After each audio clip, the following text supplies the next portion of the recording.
Stop avoiding what scares you. This restlessness you try to silence isn't a flaw or a sign of weakness. It's the oldest calling of your very essence. You learn to be functional by suppressing what you feel, to be spiritual by ignoring what bothers you, to maintain an image of stability while something inside was fragmenting. But the soul doesn't negotiate with emotional makeup.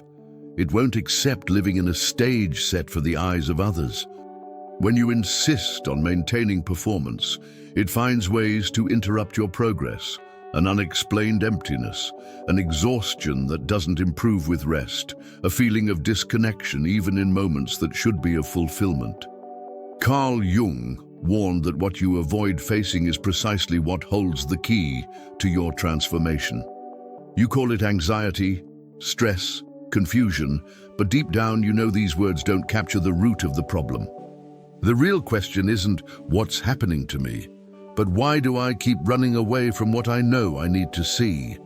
Perhaps you've spent years pursuing improvements that, in the end, weren't for you, but to fit other people's expectations.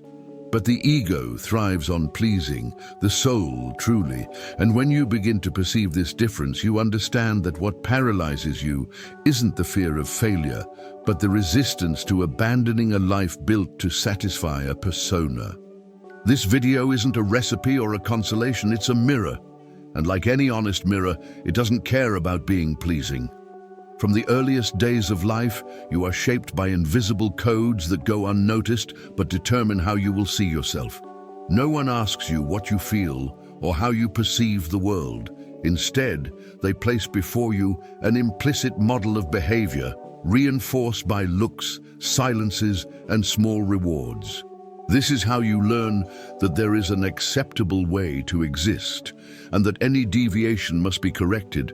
The sensitive child is encouraged to harden, the dreamer is forced back to reality, the introspective is pushed towards socialization. Carl Jung said that the ego is not born ready, it is an adaptation to survive the environment. And in this adaptation, entire parts of who you are end up silenced. Intuition becomes something unreliable, spirituality seems fragile, emotion becomes a source of shame. Fear, then, is not confronted, but swallowed until it blends into everyday life and hides behind a practiced smile. The problem is that this adaptation comes at a high cost, the silent erosion of the soul. When you live for too long within a persona that doesn't reflect your true archetypes, your body and mind begin to show signs of wear and tear. It's a mourning difficult to explain, because the world continues to applaud your performance, while internally everything seems to lose color. It's at this point that the first call for change arises, but it rarely comes in the form of clarity. It arrives as discomfort, as a weariness that doesn't improve, as the persistent feeling that something essential is missing, even when everything is fine. This is the voice of your essence trying to pull you back, not to the version that pleases others, but to the one that existed before you learned to hide. The most perverse part of this process is that society teaches us to confuse competence with identity. You begin to be praised for playing roles that have no connection to who you really are. An intuitive person who learns to pass as rational, a sensitive person who forces logic, a creative person who fits into mechanical routines. And the more this role is reinforced, the harder it is to perceive the disconnect, until, in a rare moment of silence, small cracks appear and reveal the question the ego dreads. Is this what I'm experiencing real, or is it just survival? Jung called this moment an archetypal rupture, the sudden shattering of the narrative you've defended for years.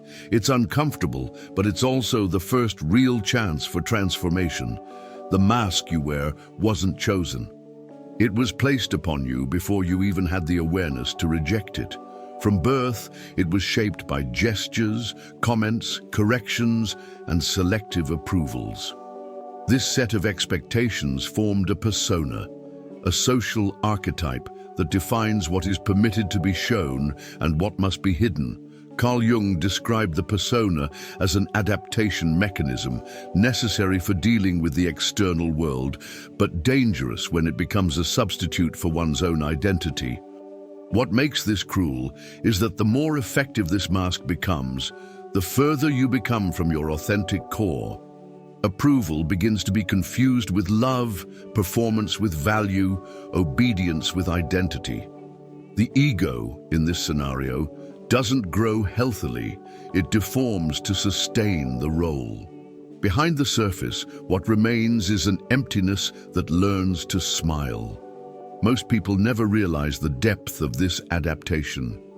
They continue to play the roles their environment has rewarded, believing this to be the truth about who they are. The shy person settles into the image of trustworthiness. The rebellious accepts the label of troublemaker. The sensitive hides to avoid causing discomfort. Few stop to consider that much of this behavior stems not from choice, but from fear. Fear of rejection, of not belonging, of not being enough. This conditioning creates a silent emotional prison, where you find yourself repeating the same script even when it no longer makes sense. Shadow work begins precisely here, in the discomfort that arises when you realize you're living to sustain a narrative you didn't write. But recognizing the mask isn't the same as abandoning it. The ego fights to preserve the character because it fears the symbolic death that authenticity demands. It will convince you that questioning the role is ungrateful, dramatic, or selfish. Deep down, this is self-protection, the fear of facing the emptiness that remains when the performance is stripped away. This is why the journey of true self-discovery is often brutal. It requires peeling back layer by layer of this constructed identity until you reach the essential question: who am I without the audience? This answer rarely comes clearly or immediately. But when it begins to emerge, it inaugurates the breaking point where transformation ceases to be an idea and becomes inevitable. You don't perceive reality neutrally. What you see is filtered by internal structures that shape your interpretation. Carl Jung called these structures psychological functions, 4 main ways of processing the world: thinking, feeling, sensing, and intuition. Each person is born with a dominant function which acts as a gateway for perceiving and reacting to life. This function influences everything from the simplest decisions to the deepest connections. The problem is that in most cases, this natural aptitude is stifled from an early age. The environment prioritizes what it considers useful and discourages what seems irrelevant or bothersome. Thus, you may have grown up believing there was something wrong with the way you thought, felt, or acted, when in fact the error lay in forcing yourself to operate outside your axis. When a thinker is raised in a chaotic environment, they learn to harden, distancing themselves even further from emotion. The sensitive, when living in overly rational contexts, becomes silent and internalizes the idea that feeling is wrong. The intuitive, who perceives invisible connections, is seen as distracted or unstable. The sensor, who lives anchored in the present, may feel inadequate in a world that values abstractions. No one is right or wrong, but trying to function from a portal that isn't their own leads to internal conflict, physical exhaustion, and emotional deadness. The ego, in this scenario, clings to the mask and pretends everything is under control. But deep inside, the soul feels the constant friction of living against its own nature. Shadow work acts as a reconfiguration of this structure. It's the process of honestly asking, what is my genuine way of functioning? It's recognizing whether you're driven more by logic or values, by presence or vision of the future, by the search for security or meaning. This recognition isn't a label, it's liberation. By understanding your dominant function, you stop wasting energy trying to mold yourself to what isn't yours and begin to realign choices, relationships, and paths with your true way of perceiving the world. Jung warned that although the dominant function is a gift, it can also become a prison if it's the only part you nurture.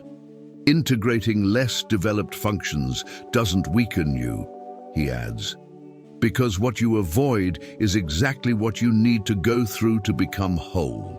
You are not only what you consciously recognize in yourself, you are also composed of everything you deny, avoid, or try to erase from your own history. Carl Jung called this set of repressed contents the unconscious, the territory where both your greatest possibilities and the aspects you most fear facing reside. Many people believe they live in full consciousness, but in practice, they operate on autopilot, driven by impulses they don't understand and repeating patterns they can't explain. The ego, in this scenario, acts as a surface manager, trying to control a system whose most important files are locked in the basement. It is in this basement that the shadow resides, the sum total of everything that has been criticized, punished, or judged within you, and that, to survive, has been pushed into the darkness. The problem is that nothing that is repressed disappears. On the contrary, it grows, distorts, and finds ways to infiltrate your life without you even realizing it. The anger you claim not to feel, the envy you mask with indifference, the pride you criticize in others, the neediness you hide behind independence, all of this remains active, just out of your field of vision. And the more you try to eliminate it, the more power it gains in the subterranean part of your psyche. Real spirituality isn't about shining light only on what pleases you. It's about illuminating the corners you least want to look at. It's about understanding that the fear that paralyzes you isn't in the future, but in what you refuse to admit about yourself. Often seemingly solid or evolved behaviors are merely defenses against rejected parts. Extreme coldness can hide an unwelcome sensitivity. Rigid rationality can be a barrier against painful memories. The constant search for control can be an attempt to contain an ancient internal chaos. Jung asserted that true transformation begins when consciousness stops fighting the shadow and decides to integrate it as a legitimate part of the whole. Recognizing what lies in the darkness is not surrendering to weakness. It is preventing it from continuing to determine your choices without your permission. What you don't see controls you. What you see, you can transform. There's a part of you that always seems out of place, as if it doesn't make sense within your own personality. It could be an unexpected reaction, an emotion that arises without warning, or an impulse that contradicts the image you've built of yourself. Carl Jung called this facet the inferior function, the least developed and least accepted aspect of your psyche. Precisely because it's in the blind spot of consciousness, it often manifests itself in unstable or exaggerated ways. Perhaps you pride yourself on being rational, but in critical moments, an intense sensitivity disarms you. Perhaps you live anchored in practice, but from time to time, a persistent intuition insists on pointing you in directions you'd rather ignore. This part isn't a mistake, nor a threat. It's the missing piece that makes you whole. The problem is that because it's uncomfortable, the inferior function is often treated as an intruder. The thinker can explode emotionally unexpectedly. The feeler can harden too much to avoid being hurt. The intuitive can freeze up when faced with concrete responsibilities. The sensor can panic in the face of abrupt changes. These reactions aren't isolated flaws, but signs that there's a legitimate part of you demanding recognition. In the shadow work process, integrating this function is like recovering an amputated limb from your own soul. It's uncomfortable, requires patience, and often challenges your self-image. But without it, the feeling of incompleteness persists, no matter how organized life may seem on the surface. The ego tends to resist, arguing that embracing this part can weaken or expose it. And in a way, it's true.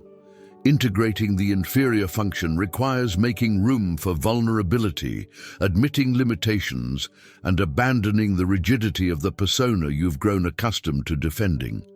But it's precisely in this movement that real healing begins. Jung said that individuation isn't just about developing what you already do well, but also about maturing what you've always avoided.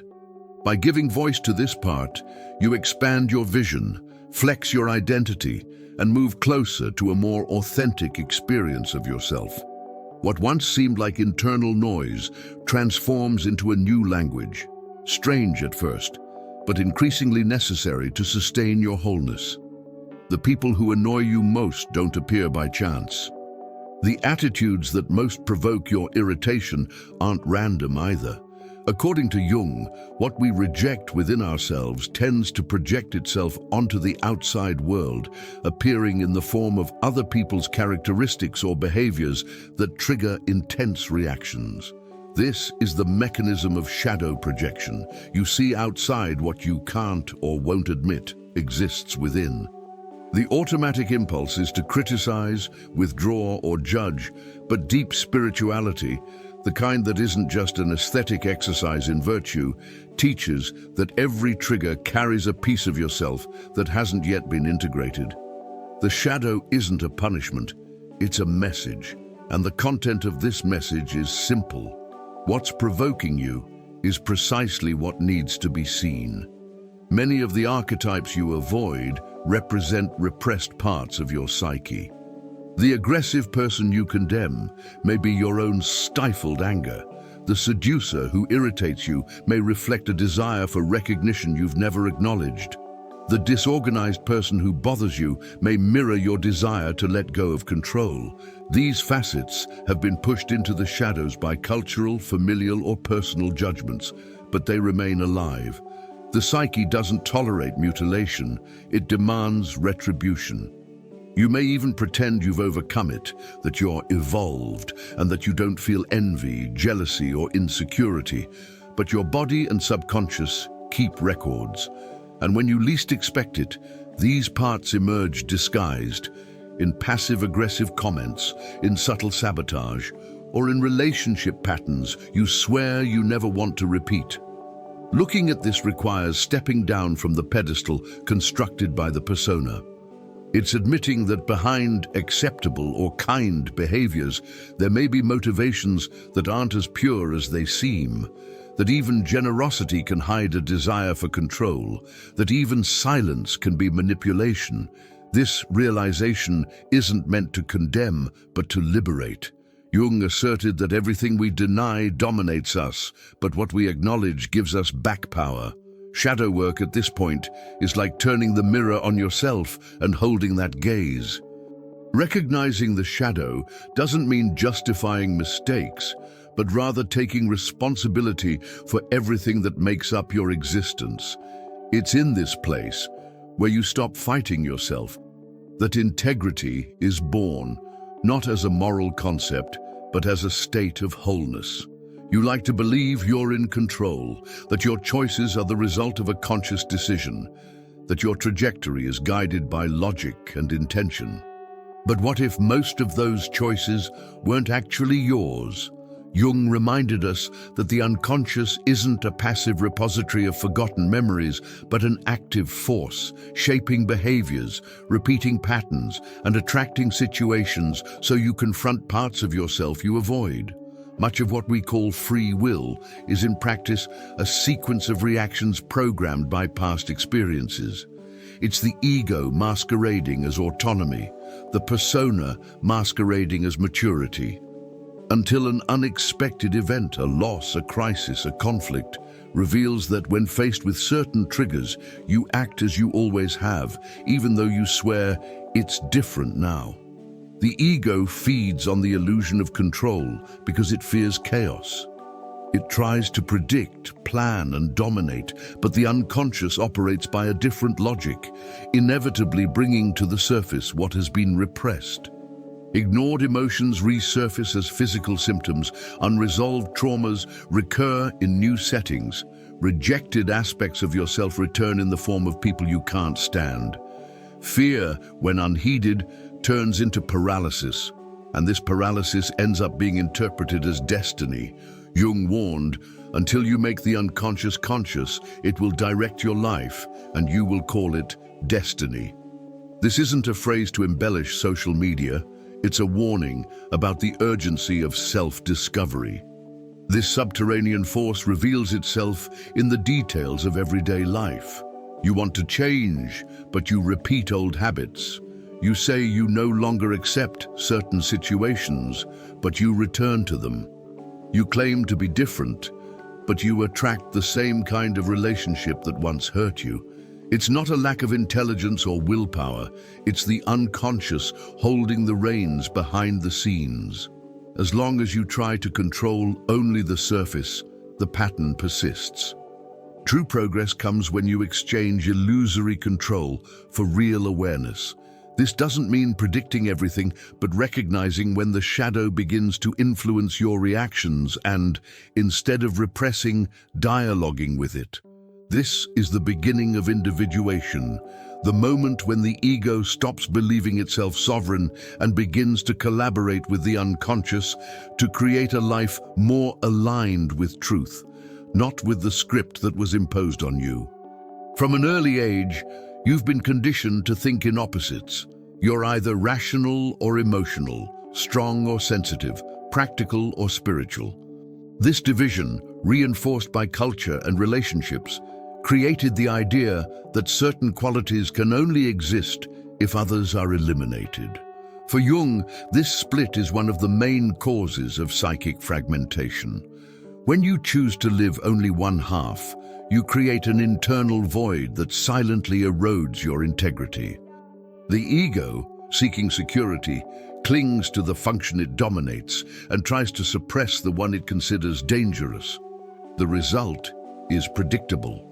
The warrior who never allows himself to rest, the sensitive who drowns in his own emotions, the intuitive who never achieves anything, the sensor who never looks beyond the immediate.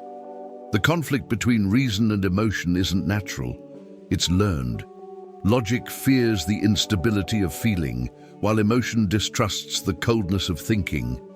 This clash exists because the persona demands coherence with the character you've created to survive. Shadow work begins to resolve this conflict when you realize that thinking doesn't exclude feeling, acting doesn't eliminate reflection, and silence doesn't mean passivity. The point isn't to choose a side, but to understand who's in charge, fear or conscience. And conscience only emerges when you stop reacting automatically and begin to question the origin of your responses. In practice, this means pausing in the moment before action. Before reacting emotionally, ask yourself if the intensity stems from the present or from old wounds. Before making a cold-hearted decision, evaluate whether you're being consistent with your values or simply running away from the pain. Jung didn't advocate eliminating aspects of yourself, but rather learning to orchestrate them like a conductor conducting different instruments. True integration occurs when reason and emotion cease to be warring forces and begin to work together. This harmony isn't comfortable at first because it requires the ego to relinquish control. But it's in this space of dialogue between opposites that something new and truer can be born. Over time, the depth of Jung's thought was reduced to catchphrases and ready-made quotes for social media. They transformed one of the most complex studies of the human soul into motivational slogans that sound beautiful but say little. The psychology he proposed didn't seek labels or fixed identities, but rather to free the individual from the layers of conditioning that prevented them from being themselves.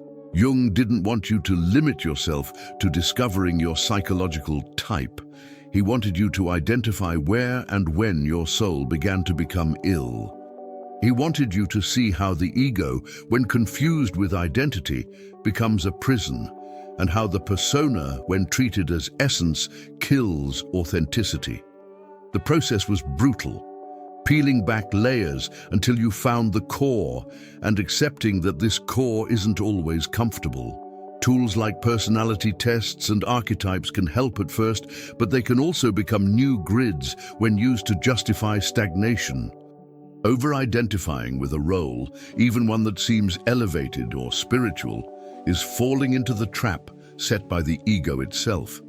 The shadow is dynamic and shape-shifting, therefore shadow work is endless. Today's freedom can become tomorrow's prison if inner vigilance is abandoned. Spirituality isn't about fitting into a new mold. It's about having no mold that impedes the flow of consciousness. Most seek a painless path, but Jung already knew that there is no true light without first traversing the darkest zones of one's own being. This immersion requires confronting fears that aren't about the external world, but about facing the possibility that the self you've defended for years is merely a survival device. The paralysis many feel in the face of change isn't a sign of weakness, it's a sign of readiness. Because when you realize you no longer need to maintain your character to exist, something more solid begins to emerge. Not the strength to overcome, but the strength to be, even when faced with the discomfort of showing yourself as you truly are.